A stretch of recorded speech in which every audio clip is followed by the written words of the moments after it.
What's your story? Come along, no need to hurry. Every voice is meant to be heard. Story. Tell it loud, tell it proud. What's your story? Let's share it with the crowd. That's my story and now I'm sticking to it. Hey, so what's your story? Welcome to the episode of What's Your Story? Today we have Mark in the studio here, and we're going to learn his story. Who is Mark? How did he get here? And, he's got a thing that he showed me, a few weeks back, maybe a month ago or so, right? Yep. And first of all, how are you, Mark? I'm great. Thanks for having me, George. How are you today? I'm doing excellent. Thank you. Thanks for coming in, and spending some time with us. And you're going to educate us on the age factor, right? That's what it's called? Yes, sir. My age factor. My yep. age factor. Yep. Do you know what my age factor is? Well, check it out. Pay attention to it because you're going to learn something. First of all, who is Mark? Mark is a journeyman carpenter at heart, and a businessman, and most importantly, community development. I believe that community is one of the most important things. I come from a very small community, and when I moved to Lancaster, I realized that it too is kind of a small community compared to Long Beach, which is where I moved from. And I really liked that it was not as busy and hectic as LA when I first moved here 20 years ago. And that's how I moved here. From Long Beach, I literally got in my truck, drove north till signs went under $500,000, and Lancaster was it back then. And So is that what brought you in? that's exactly what brought me in. The housing prices. My wife at the time, I was 23 years old, and she was pregnant. And for some reason, I said we should move out of the city and raise our kid, in a somewhat more rural area. So that was how long ago? You said 20 years 20 ago? years. 20 yep, years yep. ago. My oldest son, Mark, is 20 years old now. Uh-huh. And I used to commute to Long Beach every day for the Carpenters Local 630 Long Beach commercial framers, and did that for 15 years. Uh-huh. But in '08, when the market kind of took a crash, Right. there wasn't as much commercial work. My dad retired, and so I lost my great partner at work. And I said, what should I do now? I don't want to commute down below every day. And I said, be a man. Mm-hmm. And what does a man do? Build, fix, maintain. And that's how I started MAN in 2008, and have been doing that and other things ever since. Wow. I can appreciate what you're saying because we came to the Antelope Valley, 28 years ago. It was 1998 Okay. when we moved out here. And the reason why we moved is because of commuting, right? Yes. At the time, we used to live in Moreno Valley. Okay. Okay. And I used to commute to Panorama City from Moreno Valley, Wow. right? Every day. I would leave at 5 o'clock in the morning. That 91 freeway was a parking lot. Yes. The 405 doesn't compare to that 91 freeway, It doesn't. And then when I got off work, I get home about 9, 10, 11 o'clock at night. Sure. So when I left in the morning, my kids were sleeping. When I got home at night, they were sleeping. Hardly got to see them, So we said, no, we got to move. I was tired of the commute. I did it for so many years. I commuted for more than 20 years. Yeah, that's a long time. Yeah. My longest commute was from Moreno Valley to National City. Oh, wow. That is a Every day for 3 months. So we ended up moving to San Diego. commute. Okay. And we were there for some time, and then we moved back. But so we came out here to the Antelope Valley. We ended up in Palmdale. We didn't know anybody here in Palmdale. Yeah. We didn't know anybody here in Palmdale. We came out here. We went to Santa Clarita first, Okay. right? Because it was closer to Panorama City. Sure. And then we said, let's go up a little further and see what we can find up there. So we ended up here in Palmdale. We saw some homes.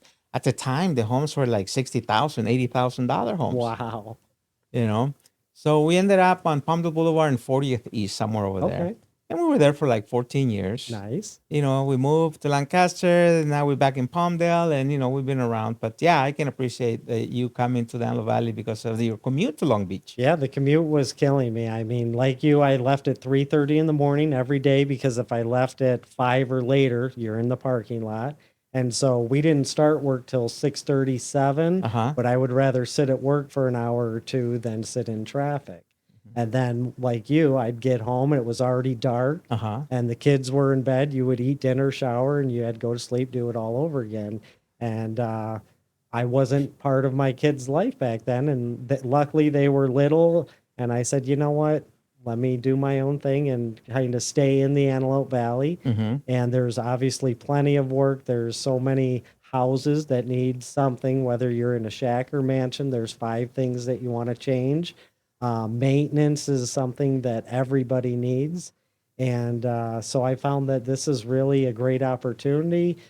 Palmdale is growing, Lancaster is growing tremendously. So there's a lot of wonderful things that are happening for the kids that are being brought up in today's Mm-hmm. Mm-hmm. environment. But at the same time, we need to train them more. And that's why I want to bring building trades back to the high schools and colleges. Hmm. Interesting, interesting. So what else have you done, here in the AV? We're going to talk about this thing that Yeah, you, but, a little bit of everything. I uh-huh. mean, I really tried to, whenever I was off of work or on weekends, I tried to do something with the community. They used to call me Pro Bono Mark. I love to do community cleanups. Any ambassador programs out there, I've pretty much done just because I wanted to see the ins and outs of how things work. Mm-hmm. So when the city of Palmdale offered their ambassadorship, when Steve Hoffbauer was mayor, I took that, Uh-huh. loved it.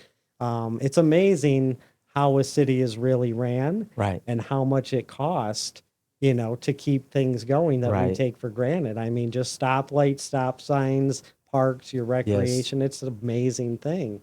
The Palmdale Water District, I took that ambassador and, water is blue gold to me. Preparedness is, my number one passion. And so I really wanted to learn how's our water treated?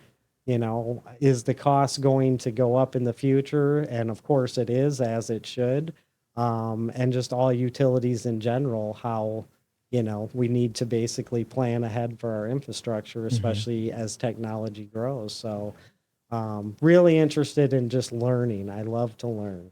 So you got involved with the city. Yeah. You got involved with the Palmdale Water District, Yeah. right?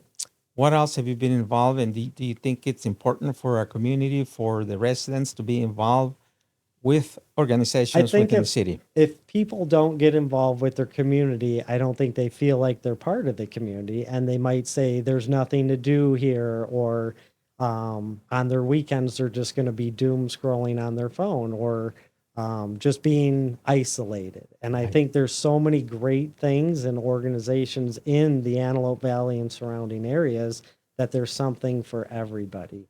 The Chamber of Commerce, I was really active 10 years ago or Mm-hmm. so in Mm-hmm. that.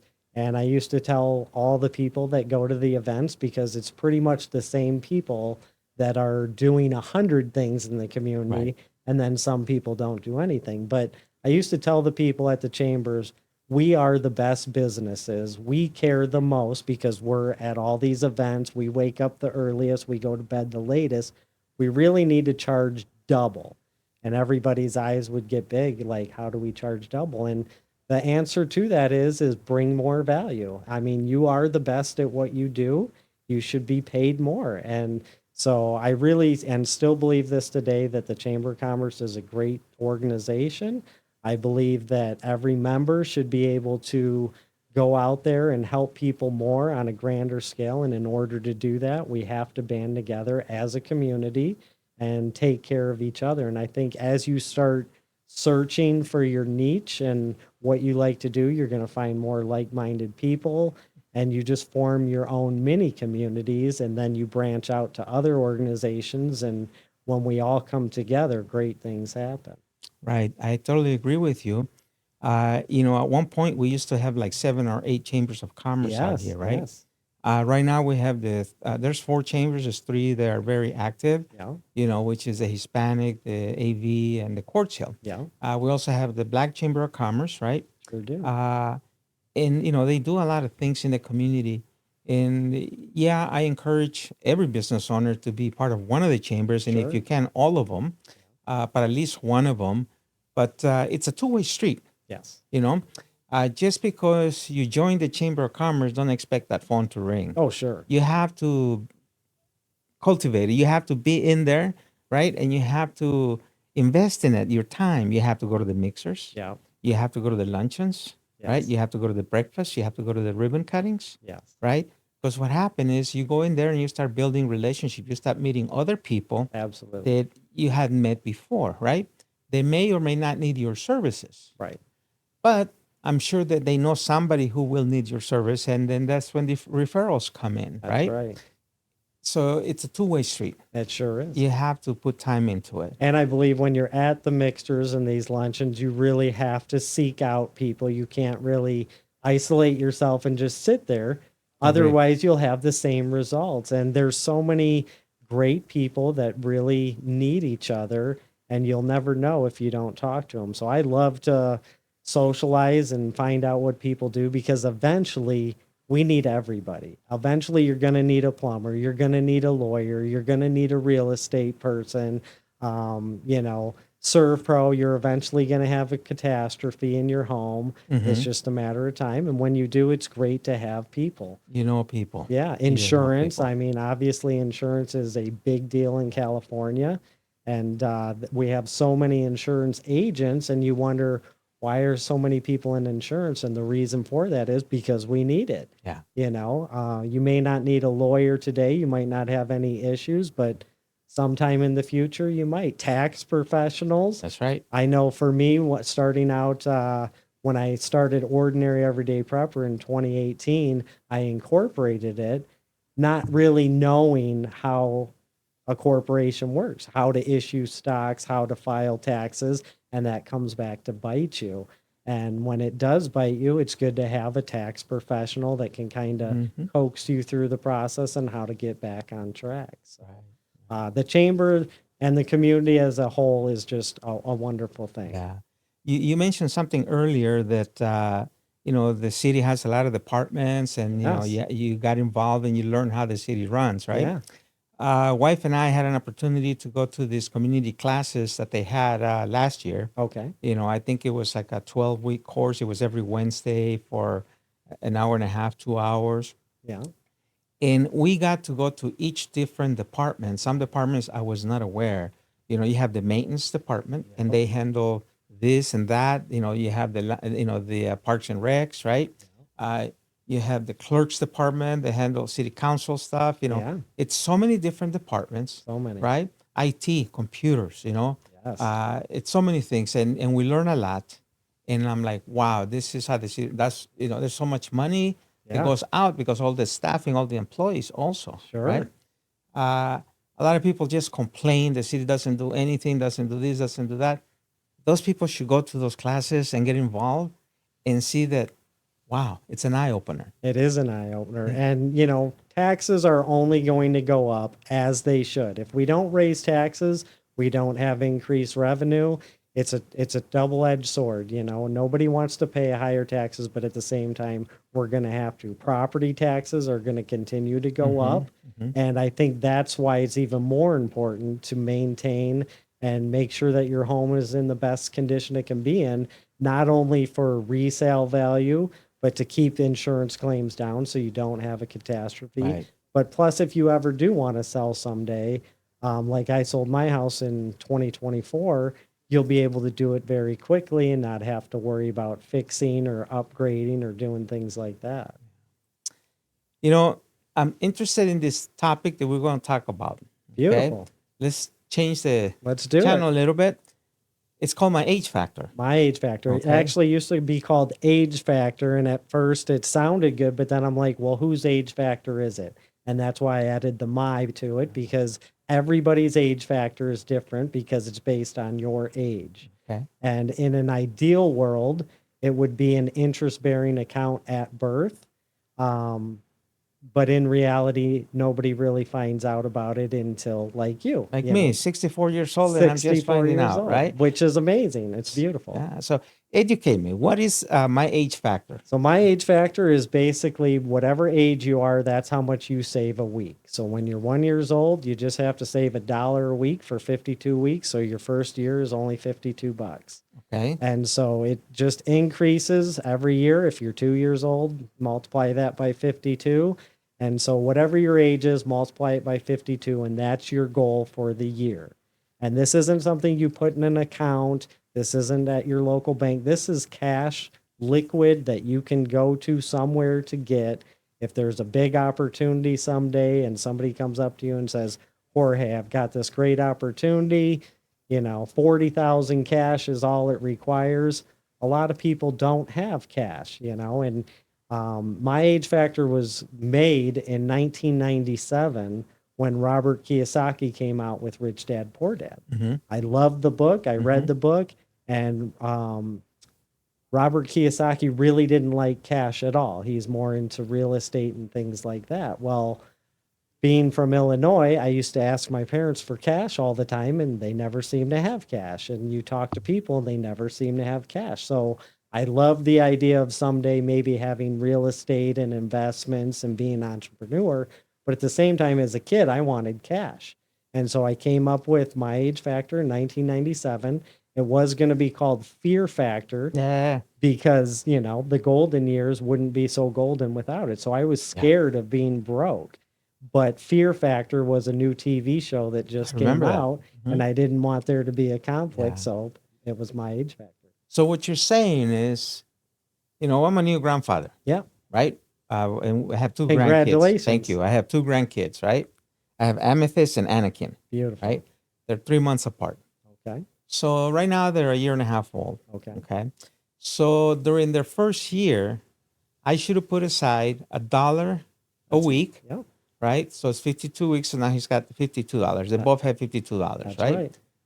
You said not to put that money in the bank?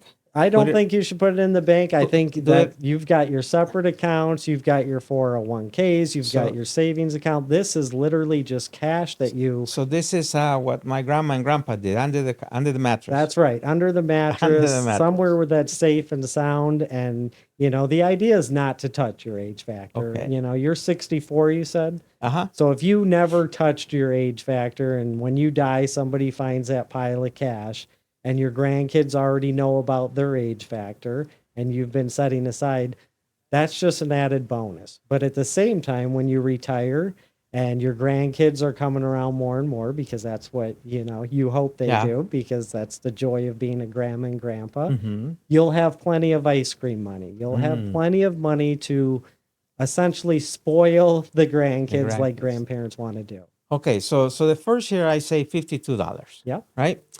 The second year, or when they turn 2, I start saving $2 a week. That's right. Right? So that be $104 or something like That's that, right? It doesn't seem like much when you're young. For that second year, right? That's right. So now they have $52 plus $100 and something put aside somewhere, right? Correct. When they're 3 years old, we're going to save $3 a week Yep. per grandkid, right? That's right. And so on. So when they're 18 years old, we should have like $9,000. Exactly. That you wouldn't have otherwise had. And, if you've got two grandkids and they both have 8,000, now all of a sudden there's $16,000 of cash that the grandkids have. And if they want to pursue a career or an avenue, or maybe buy a car or have a down payment, they could, or hopefully they don't need it and don't touch it, and they continue. So let's say they don't touch it. Perfect. And, we keep saving, they're 18 years, now they're on their own, and we have taught them how to save their age dollar a week. That's right. So now they're getting ready to retire. They're like me, they're 64 years old now. Yeah. How much money should I have under my mattress? Well, under your mattress, and I'm terrible at math, but I'm great at writing things down and learning. So at age 64, it's like $108,000. They would literally have, at 64, 105,163. At age 65, they would have $108,543. And that's extra money aside from the retirement money. That's right. in. Yeah, your pension, your 401ks, all that stuff is separate. So this is just an added little bonus. It gets harder as you get older, but at the same time, it also gets easier, because if you start saving as a younger person, the type of personality that you attract and other people around you want to help and do business with you. So the money's going to come regardless. It's kind of like when you're young and you buy that nice new car and you wonder how you're going to afford it, but all of a sudden you do. Yeah. Or you buy the house and you wonder how you're going to do it. All of a sudden you do. The new It, baby comes, same thing. it'll teach the kids how to save too. Exactly. It'll teach the kids, how to save money, and that'll help in the future with Yeah. other things, And right? it's a great feeling when you have, compounded cash like that as the years go on. When I sold my house in 2024 and, received my check, I literally looked and I'm like, well, this is essentially, a lifetime of age factor. What should I do now? And, not that it was right or wrong, but I was kind of like, what would Jesus do? And give it away. Yeah. So I really, when I sold my house, I just started giving things to the community. Anything and anyone that I thought was doing wonderful things, I would give it to. And I believe that's, the best thing you can invest in. So imagine when you retire and you have your lifetime age factor, you can look around your community and people and say, you know what? They've been amazing.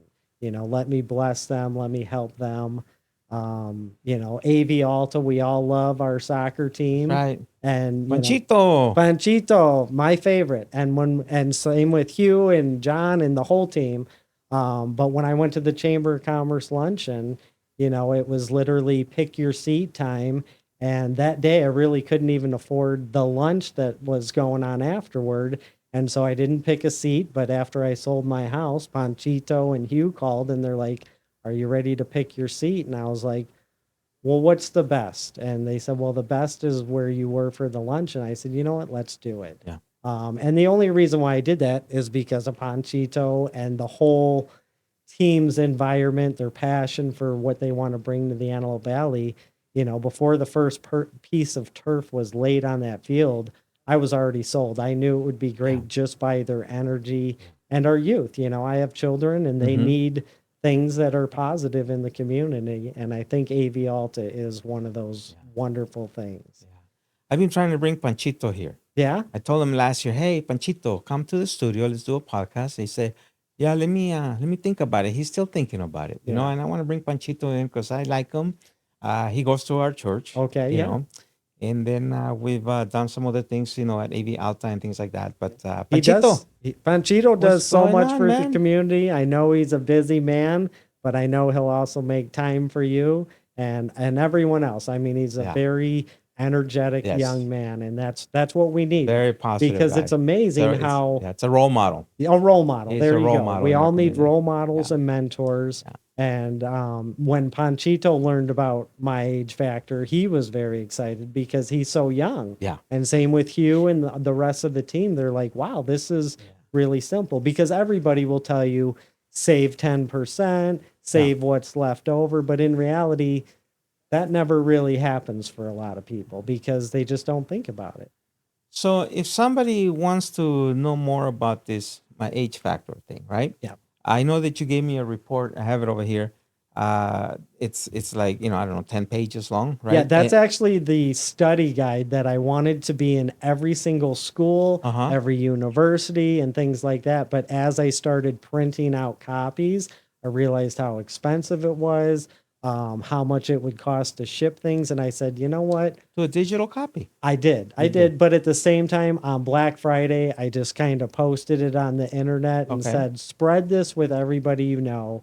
This knowledge is free. You really can't patent a mathematical Yeah. equation, but there is a book, there is merchandise all coming out on myagefactor.com, probably in the next 3 months. Okay. The book is a longer version of kind of my life story with my age factor and, how I started saving and how it helped me and all that good stuff. Mhm. But in reality, the study guide that I gave you, the graph and the, couple pages of the summary is really all anybody needs. So if somebody wants a copy of that, how can they get a copy from you? They can email me at markactsnow@gmail.com and I'll gladly send it to them. They can hit me up personally on Facebook. I'll send it to them. Otherwise, in 3 months, they can go to myagefactor.com, which if you type it now says coming soon. I'm basically waiting on the merchandise, which when you tell me you're 64 years old, your merchandise will have that number 64 on your wallet and all that. But it's the year you found out about age factor. And it's exciting. I think that it could really transform savings for people. But keep in mind, it was made in 1997. 97. Yeah. So really, it should be double, triple things like that. But start, with just that. We all have to start somewhere. You brought a book here. This is one of the books that I did with Brian K. Wright, which if you've never heard of Brian K. Wright, I always urge everybody to call him, check him out on Facebook or anywhere, because we all have a story. We That's all right. have a book or 2 or 10 in us.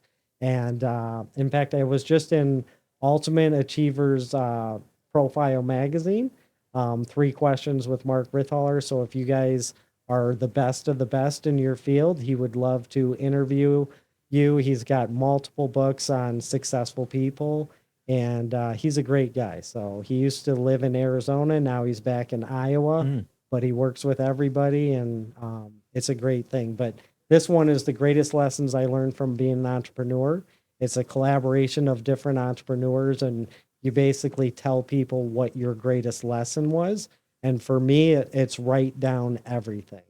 And it sounds a little whatever, but writing down things that may or may not seem important today can really come back to help you. Like, for instance, in this book, I was at a chamber event and overheard somebody needed a plumbing issue at a restaurant. So I went and fixed their plumbing issue, didn't even charge them because chamber members should kind of take care of each other. Fast forward 10 years later, and I'm board chair of CDC USA AV, and we needed lunch for people. So I literally went into the restaurant and said, would you be interested in kind of giving a discount to help us to serve this lunch? And they said, let's do one better. Let's do 100 meals for free. Wow. And so what you do today has ripple effects for the future. That's right. And so by writing people's favorite things down, their birthdays, make people feel special, and it'll really help your business. Yeah, it does. It does. Positive things bring positive things back. That's right. That's right. When You we know? send out positive vibes, there's no other outcome than positive coming back to you. I've seen that on negative people, right? People that are always complaining about life. They're always complaining about everything. Yes, They get nothing but negative things in return. that's right. Yeah. And that's why they're always complaining. No matter what happens to me, how it happens, I will always look at the bright side, That's be it. optimistic, put a smile on, because that's what people need. That's what you need. And that's what the world needs. Just be happy. It doesn't matter what stage, what we all go through trials and tribulations, but at Right. the end of the day, that's why you have a community to learn from each other. I think that all your trials that you have, all the negative things that happen to you, they happen for a reason. They happen so you can learn from it. It's a Absolutely. positive experience because you can learn from it, Yeah, and the outcome is better, that's right. right? It makes you stronger. It does. If you fall down, you get up, wipe yourself, and keep going. Don't just sit there and wait somebody to pick you up, right? That's I mean, right. unless you can't. But Sure. yeah, it's just learning experiences in life. I'm a very positive guy. That's I awesome. always see, negative things as a learning experience for me. Yeah. Well, and I was lucky that when I was 12 years old, I was told I was going to be paralyzed at 16 if I didn't have back surgery. And so I had spina bifida, scoliosis, and a bunch of other stuff. And I really wanted to join the military, and that couldn't be done because of my back. And so I said, well, what should I do now? And the other 2% was be a union carpenter. And so that's how I got into construction. But I never let anything like that slow me down. And, I can walk today. I don't need to be in a wheelchair. So I'm Amen. very happy that, my parents put me through 2 surgeries, and my stepdad was in the heavy equipment operators union. So luckily his health insurance was able to do things, because health issues are very expensive. The older we get, the more we have to go to the doctor. And that's another reason for my age factor. I did my college essay, The Golden Years Not So Golden, because I saw so many retired people that were broke. And so by having a little bit of cash reserves, you're going to be able to go get that x-ray, get that MRI, have that treatment. We have so many options today now with technology that if you have money, you can really live a better, longer life. Yeah. Yeah. Well, Mark, thanks for coming in. Definitely. Thank Thanks you for having me. sharing, my age factor with us? Yeah, my age factor is one of the most important things I think that I've come up with, and I was a kid when I came up with it. And, to this day, I still do my age factor.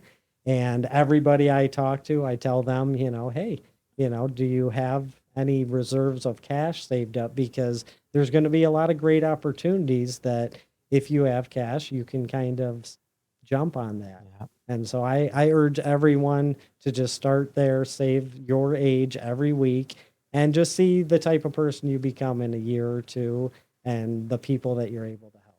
It's true. Vicky, you heard it. You got to give me $52 for Anakin, and I'll put the 52 for Amethyst for last year, and then we got to start saving $2 every month, started in June. Yeah. When they turn 2 years old. It's exciting. Yeah. So again, Mark, thanks for coming in, educating us, and if you want to know more about my age factor, email him. The email's right down here, and then he'll send you a digital copy, a PDF file of my age factor. Perfect. Or wait for 3 months, and then go to the website myagefactor.com. You That's said right. it was, right? Yep. You can go on there now. It says coming It's coming soon, right? So go ahead and hit that's your favorite, and download it.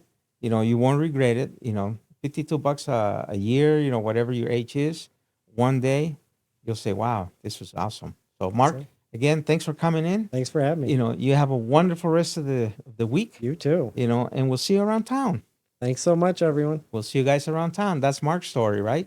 What's your story? I want to hear it. Panchito, ¿qué pasó? You got to come here, man. Get over here, Pantito. See you guys soon. See you around town.